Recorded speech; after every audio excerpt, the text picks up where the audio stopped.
El 11 de junio, en la cancha del Estadio Azteca, ante más de 80,000 personas, la selección mexicana abre el mundial más grande de la historia. No como visitante, no como invitado, sino como el dueño de casa. Y la única pregunta que importa es esta: ¿va a ser lo que hizo Rusia en 2018? Golovi levanta buena pelota, remate.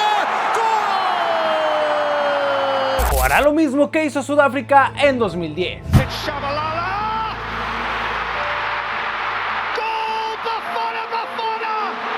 Porque ser local en un mundial en casa es lo mejor que te puede pasar o lo peor. Mi nombre es José y bienvenido a este nuevo video, así es que comenzamos. Antes de entrar al análisis, quiero que veas esto, porque hay una entrevista a Lionel Messi que generó mucho ruido y que la mayoría resumió mal. Messi fue cuestionado directamente por los periodistas mexicanos Luis García y Cristian Martinoli del por qué Argentina siempre le gana a México en los mundiales. El equipo argentino siempre nos chinga a México. Y nos chinga más en los mundiales también, ¿no? Cruzamos mucho y en la competición así importante, momento de sacando la última, de mata-mata. Y después de responder eso, Messi se volteó y dijo las posibilidades que tenía México para este Mundial 2026. ¿Y qué fue lo que dijo exactamente? Que México lograría una muy buena Copa del Mundo si llegaba bien en la previa para hacer valer su localía en la fase de grupos. Jugar de local Influye. para bien o para mal, pero influye. Si va bien puede ser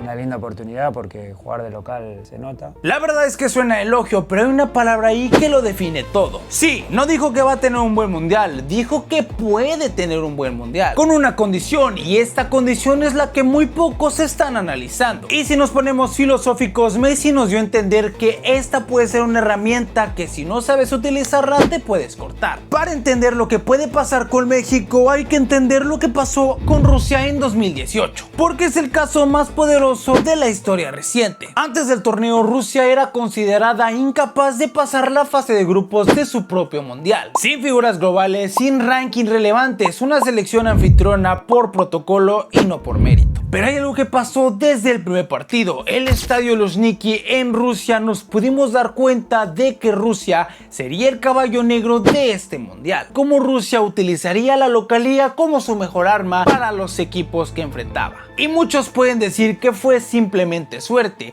pero llegaría el partido de octavos de final frente a la selección española, donde nuevamente Rusia utilizaba la localía y a sus millones de aficionados como su arma principal. Tanto fue así que en este partido nos iríamos a la tanda de penales, donde el arquero Akinfeev se convertiría en el ídolo y en la figura de este partido, pues taparía los penales de Koke y de Iago Aspas, con lo cual se clasificaban a los cuartos de final en este histórico mundial para la selección de Rusia. Iago Aspas, señoras y señores, eliminada España.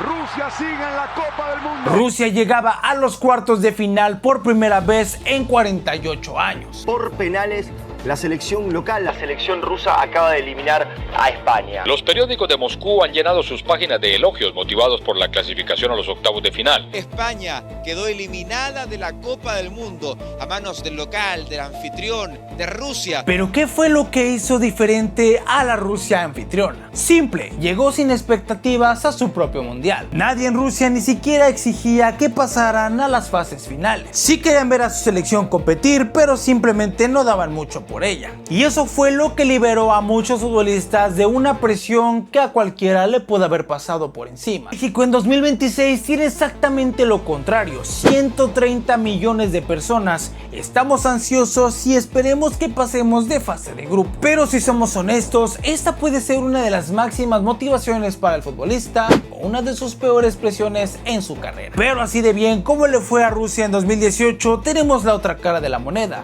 Y ahora vamos a hablar de un anfitrión que no le fue nada bien. Estamos hablando de Sudáfrica en 2010. El primer mundial de África fue la fiesta más grande que haya vivido ese continente en toda su historia, hablando futbolísticamente. Bulbucelas, banderas, todo era una fiesta total.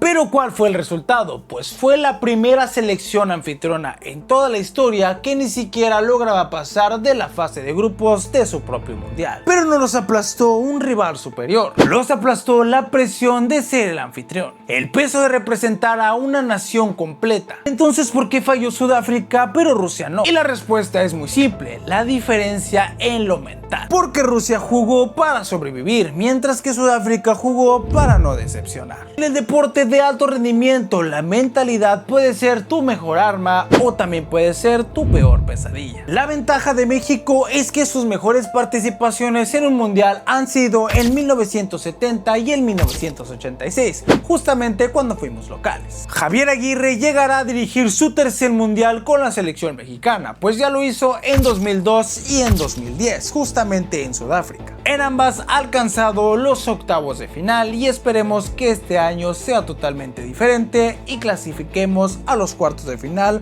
o lleguemos al sexto partido. Porque sí, ya no es el quinto partido, ahora son 6 debido a las elecciones que van a jugar. Pero el próximo 11 de junio del 2026, frente a más de 80,000 personas y ante más de 130 millones de mexicanos, empezaremos a descubrirlo. Pero a mí me importa muchísimo tu opinión, cuéntame en los comentarios hasta dónde crees que llegue a la selección mexicana, si crees que tendrá un buen papel o haremos el ridículo más grande en la historia de este país. Yo mismo te estaré leyendo por los comentarios. Mi nombre es José, esto ha sido todo y yo te veo en un siguiente video. Hasta la próxima.